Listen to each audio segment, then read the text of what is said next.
From the EPR Creations studio, this is Jason Staples bringing you Unconquered with Doc Staples. This podcast, as always, is brought to you by EPR Creations, by Louis Marquez of Keller Williams Realty in Jacksonville, Florida, by Shenandoah Real Estate in the Research Triangle of North Carolina, by Garage Makeovers, the #1 garage remodeling company in South Florida, and by my newest advertising partner, Justin Galloway of Benchmark Mortgage. As always, information's in the show notes. Let them know you heard about them from the Unconquered podcast with Doc Staples. Good afternoon and welcome, everybody. This would be Unconquered with Doc Staples. I'm your host, Doc Staples. And let's go ahead and get down to business. Yeah, I'm not talking too much about this Wake Forest game anymore. Looking through it, there's not much more to learn beyond what we covered in the hot takes. But I am going to do a little bit, just a short mailbag to catch up on some things. I have to admit, I spent more time than I care to admit working towards the video on throwing mechanics today. Hopefully I have that out by Friday or so, some point. But yeah, I'll have at least put in some work on this. Gotta love it. Lots of things that take longer than you think, and I'm not used to doing on camera stuff as much as I used to be. So having to get back on that horse. Anyway, hopefully that is worth it for everybody. But in the interim, I'm going to go ahead and field a few questions that have come in and comments. The first one is actually the one I really want to spend a lot of time on because I got this question earlier today, actually, and I saw it and I was like, oh man, yeah, I gotta do some stuff on this in a mailbag. So this question is from Jez, and he says, this is more of an overarching question. What has surprised you about this team 8 games into the season? The good and the bad. All right. Well, yeah, there's been a few things. It's not a ton, but there's definitely been a few things that have surprised me on the season. So let's try to start up top. And I would say the first one is really just the overall play of the offensive line. And some of that is because we really have not seen a healthy Robert Scott at all this year. And I thought we'd see really a rotation with Robert Scott playing at least half the time at tackle, sort of rotating with Bless Harris, and Bless Harris maybe rotating on the other side, or maybe Robert Scott on the right tackle side and Byers at guard. There were a lot of different things that I thought would happen there with the flexibility of having Scott available. And with him out, I think that's impacted things. But all in all, I thought the offensive line as a whole this season I thought they'd be better overall than they have been. But more specifically, I thought they'd be a good bit better as a run blocking unit than they have been. Pass blocking wise, I think they've been pretty close to what I expected. But as a run blocking unit, I think this group has not really hit anywhere close to what I thought they'd be at this point in the season. And they've struggled more against quickness and against quicker players than what I thought they would. That's been a factor. I thought they'd be able to. Essentially, let's back up a little bit. Going down the list, I thought Roddick was going to be a little bit of an upgrade, perhaps over Dylan Gibbons. And I mean, Gibbons was a really good player as a college player, but was athletically limited. And on my initial evaluation of Roddick, I thought he was a little bit quicker than he is. He's been more limited athletically than I thought he would be this season. I think been maybe a little bit of I think he's been a downgrade with respect to Gibbons when Gibbons was healthy. Now, Gibbons played a good bit of last year on one leg, essentially, and Roddick has been an upgrade over one-legged Gibbons, but I thought they'd get just a little bit more consistency out of that left guard spot than they have. And then, of course, Jeremiah Byers at right tackle. I really thought coming into the year he'd be lining up more at guard and that he'd really be a mauler in there with Scott and Harris at the tackles, but Scott has not been around to play tackle. Really, we're 8 weeks in, or 8 games in, I should say. About 10 weeks in. And he's not healthy yet. And I'll just say I've got some skepticism about how healthy he's going to be before the 2024 season. So, I think that's something that has definitely had an impact. But yeah, I think as a whole, the offensive line, particularly the interior of the line, has had more trouble with allowing penetration to quicker players than I thought they would. As a pass blocking unit, they've been maybe a little better than I thought they'd be, at least coming out of camp.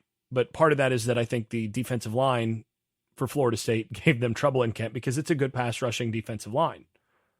But yeah, I think that's one of the first things that I would highlight as something that's a little different than I expected. And that ties into another thing that I think has surprised me this season as a whole. And that is really Florida State's difficulty getting the running game started overall.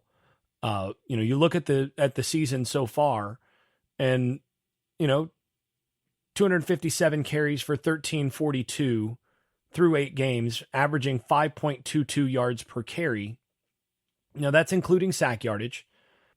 And that's really, that's not far from what they wound up with last year. End of the year, 5.47 yards per carry. And Benson last year was 6.43 yards per carry on the season. This year, he's 6.40. So, almost identical numbers from Benson now that he's had a few long runs to kind of offset some of the early year stuff. But yeah, I think just overall, I had concerns about the absence of Trayshawn Ward, who, averaged 6.61 yards per carry, 628 yards last year as the sort of 1A back last year. And, I think if anything, there's been more reason. I think they've missed him a little bit more than I expected so far this year. Now, I think there are signs that some of the other guys might just now starting to be at a point where they're ready to more fully fill those shoes. But I do think it's not been a big surprise, but I think it has been a mild surprise to this point that the sort of 1B back has not really fully stepped up to replace Trayshawn Ward in some of those big game situations and as a between the tackles back where he really was a crucial contributor when Benson was not clicking. So that's something that maybe is a moderate surprise. I thought they would miss Ward, and I had some real concern about that, but I thought they'd ultimately be able to resolve that a little faster than they have. I think that is a factor. I think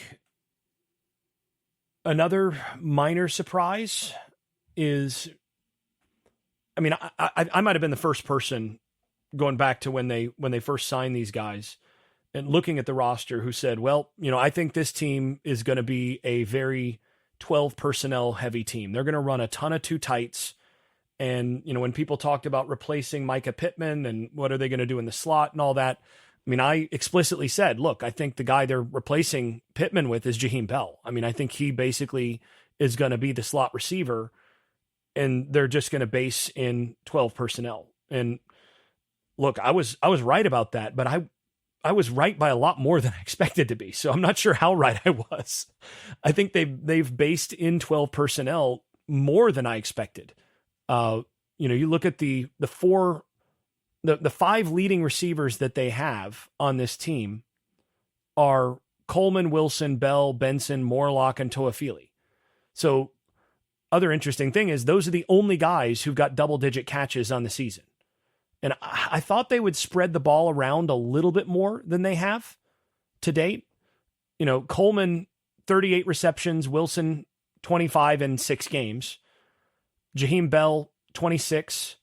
Trey Benson, 16. Kyle Morlock, 13. Lawrence Tolafili, 17. And then Darion Williamson is next at 6.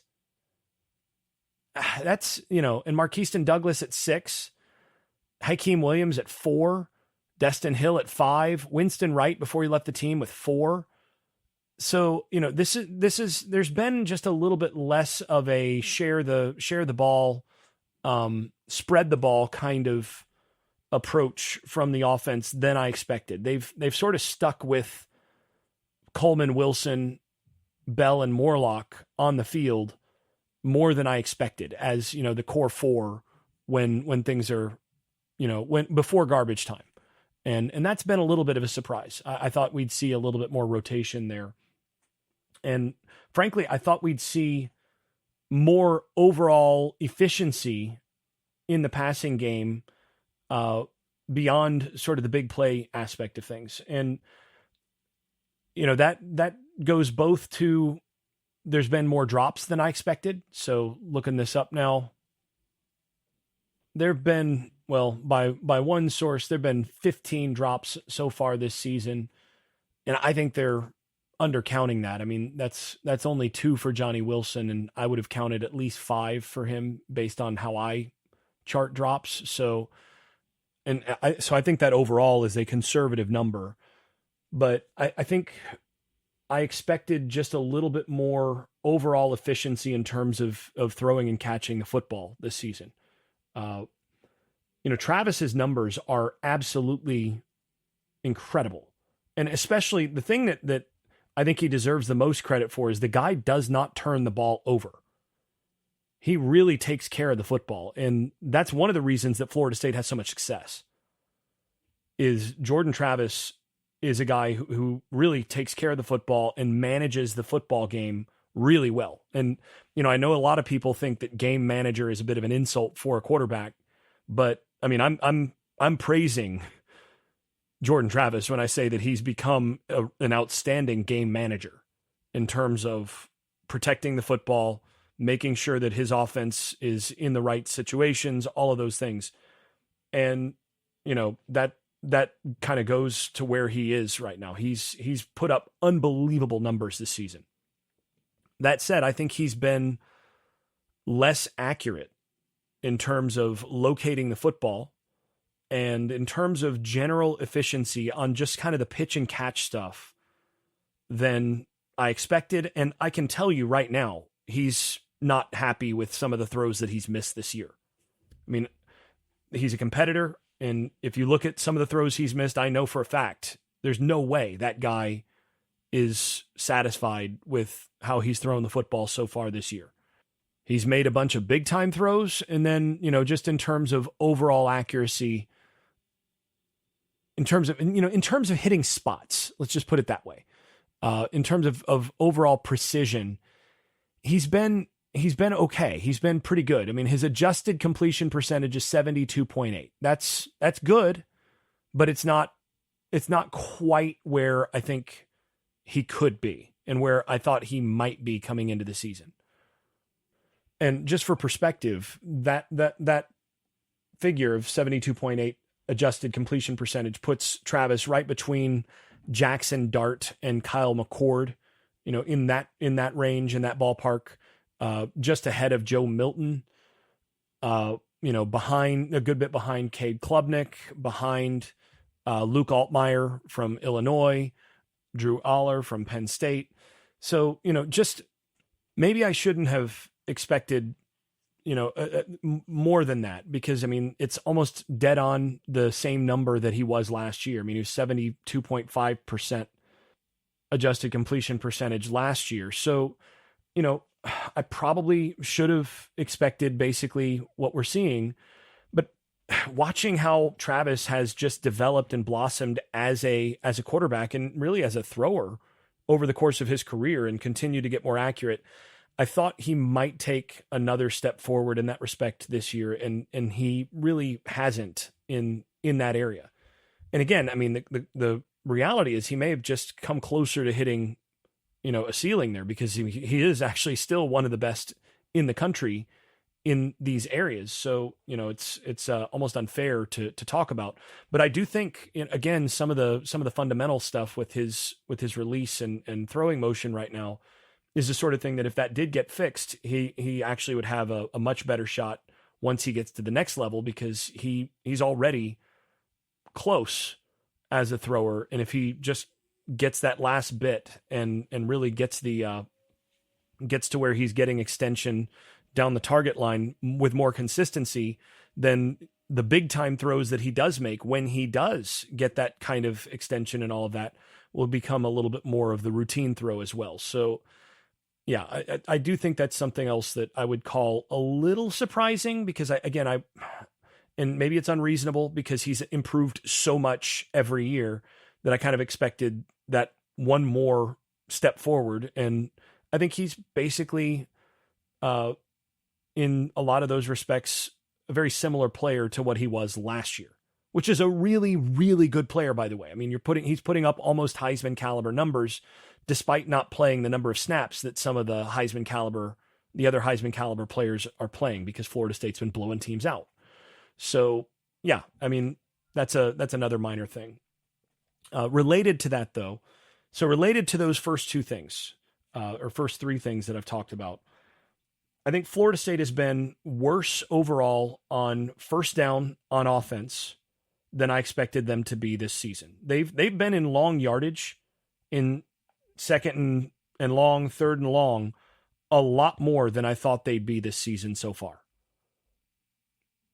It hasn't mattered that much, which, that goes to show a lot, but they've managed to survive anyway, which says a lot about what they have offensively and about the gear that they can tap into that most teams don't, and about Jordan Travis as a quality quarterback. I mean, I've long said that third and long is really what differentiates your top level quarterbacks from everybody else.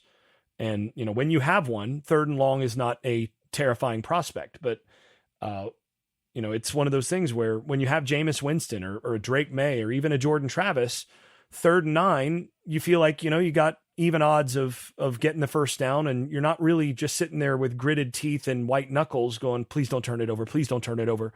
But, Florida State fans know full well what it can look like when you don't have one of those quarterbacks back there. And 3rd and 9 just basically means you're either going to punt or, it's going to be something bad is about to happen. And Florida State's just not there. I mean, part of it is having elite wide receivers. I mean, Keon and Johnny make life a lot easier for any quarterback.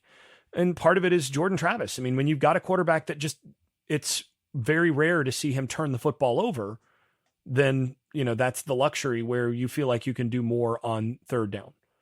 So yeah, that, I think just the overall lack of success, the lower success rate than expected on first down has been something that offensively I'm a little bit surprised by. And I thought they'd get on track in that area faster than they have. And I think one of the other reasons for that is that I think the tight end blocking has not been as good as I expected.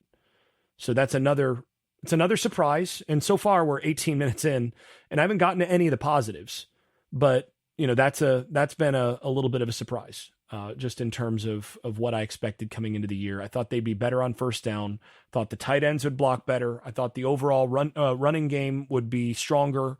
I thought the run blocking of the offensive line would be more consistent and would allow less penetration, and a whole host of other things. So, and I thought that they would play a little more 11 and other types of personnel rather than just being in 12 as often as they have been. But all in all, those are kind of the negative, the negatives that have surprised me so far this year. I suppose one other one is I think the defense has been a little bit worse against the run than I thought they'd be. I think Lovett has stood out as a, wreck shop guy less this year than he did when he played last year. Like against LSU, for example, and the year prior. But that's really nitpicking because they've rotated so many guys on defense. And Lovett, for example, is averaging 25 plays a game. I mean, he's not in there that often. I mean, you think about that, and he's played more against a couple of the higher level teams. I mean, he played more against Clemson. Let's look at the overall snaps here on the season. So, he played 20 against LSU, which, was when he was still working back a little bit, 12 against Southern Miss, 39 against Boston College, 41 against Clemson, and then no more than 26 the rest of the way. I mean, he played 20 last week against Wake, 19 against Syracuse.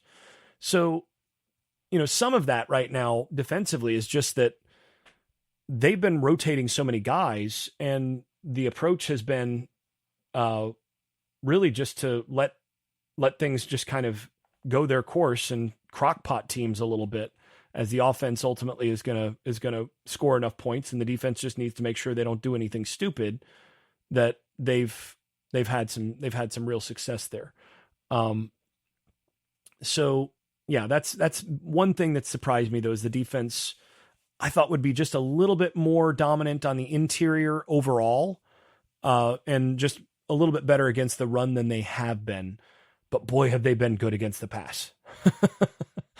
So now we're going to move into some of the positive surprises, the good surprises so far this season. And maybe the first one is, and it's becoming more and more clear, that the Florida State pass defense is not just good, it's elite, or at least has been elite so far this year.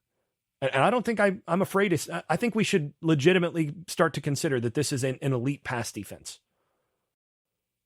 And that doesn't mean it can't, they don't face another elite pass offense that, they won't have trouble. But look, they played the number one offense in the country already. And that's not the number one offense in the country is not USC. It's not Oregon. It's not Michigan. It's not Washington. It's LSU, scoring 47.4 points a game. Next best is USC at 45.9, and they haven't played really teams with all that much of a pulse defensively. But LSU has.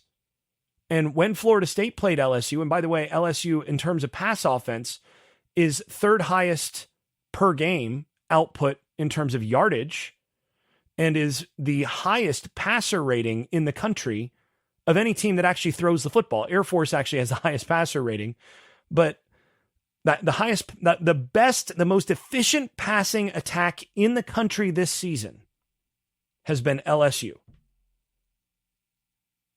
Ahead of Washington, ahead of Oregon, ahead of Michigan, ahead of Oklahoma, USC, all of those teams.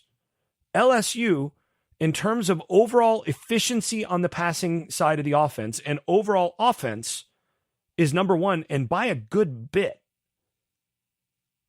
And Florida State shut LSU down in that second half in particular, but they held LSU to 17 points, their starters, in non-garbage time. I mean, you look at the leading receiver in the country right now is Malik Neighbors from LSU. He's putting up just absolutely silly numbers. 122.6 yards a game, 9 touchdowns. And then you look at his actual numbers against Florida State, 6 catches for 67 yards, no touchdowns. They held him down. I mean, Brian Thomas Jr. is 15th in the country in passing and receiving yards per game, and he's got 11 touchdowns. Thomas, against Florida State, had 7 catches and 142 yards, but the bulk of that was on one play in garbage time against the Threes. They shut him down too. I thought this Florida State defense would take a step forward this season, but I did not expect them to be really this good through 8 games in terms of pass defense, especially with Hakeem Dent having gone out and some of the struggles that Kevin Knowles has had in that field safety position, particularly in run support.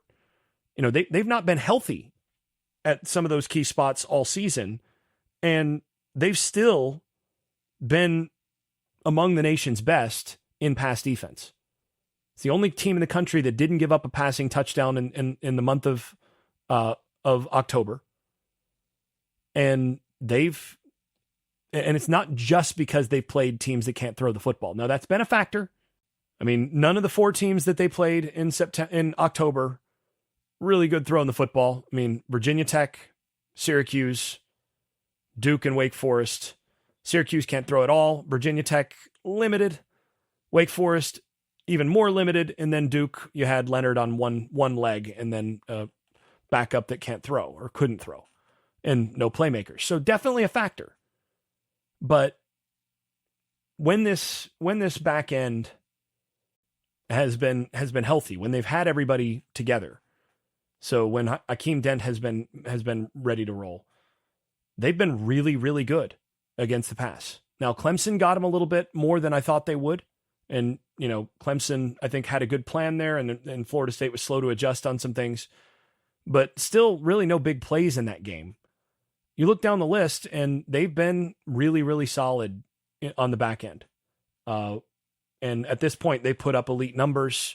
You might say, okay, well, if they play another elite passing attack, then maybe they'll get got.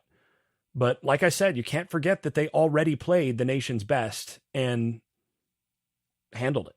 So that's surprising to me, is how good they've been on the back end defensively. That's been a core part of the success. And that's not just, by the way, the 5 defensive backs or 6, once they get AZ out there in a dime roll, but also the linebackers have been really good. And the pass rush has been good. Patrick Payton, I think, has taken a step forward, taken what I kind of expected forward. Braden Fisk is better than I thought he'd be. He's been more disruptive than what I thought he'd be when Florida State signed him. Fentrell Cypress has been what I thought he'd be. I was lower on him than most when he decided to hit the portal. You can go back to my episodes on that. I don't think he's been the lockdown type guy that Florida State hoped they'd get when they signed him out of the portal.